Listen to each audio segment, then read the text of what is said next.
నాన్న ఈ పాలు తాగు.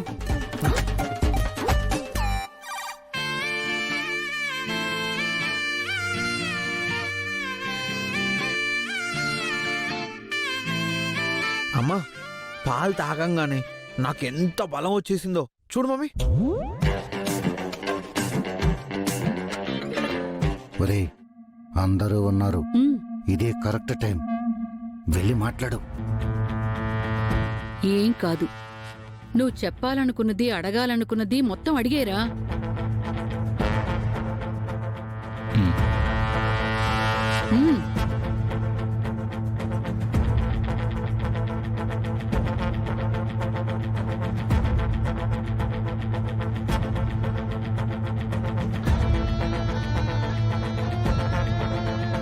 మీతో ఒకసారి మాట్లాడాలి.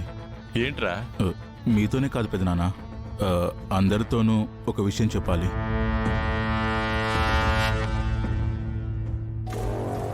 మన కంపెనీస్కి చాలా రోజుల నుండి సీఈఓ లేడు.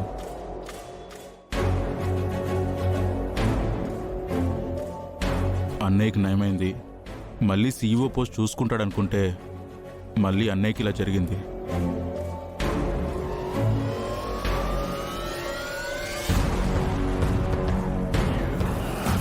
పోనీ అనంతగడ పోస్ట్ని తీసుకుంటాడా అంటే అన్నయ్య దాస్థానం, నేను జస్ట్ భరతుణ్ణి, రాముడిదే రాజ్యం, రాముడే మళ్ళీ వచ్చి రాజ్యాన్ని చూసుకోవాలి అంటున్నాడు.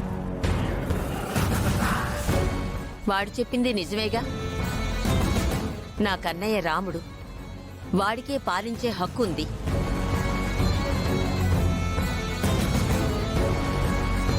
అమ్మా, త్రేతాయుగంలో రాముడి కోసం అందరూ ఎదురు చూశారు, ఇది కలియుగం అమ్మా.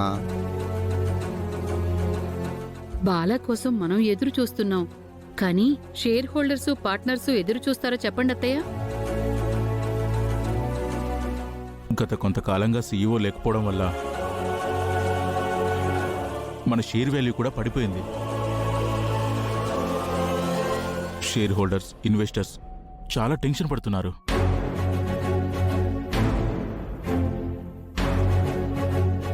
అందరికీ మా అన్నయ్య మళ్ళీ మామూలు మనిషి అవుతాడు, మళ్ళీ తిరిగి వస్తాడని చెప్దాం లేరా.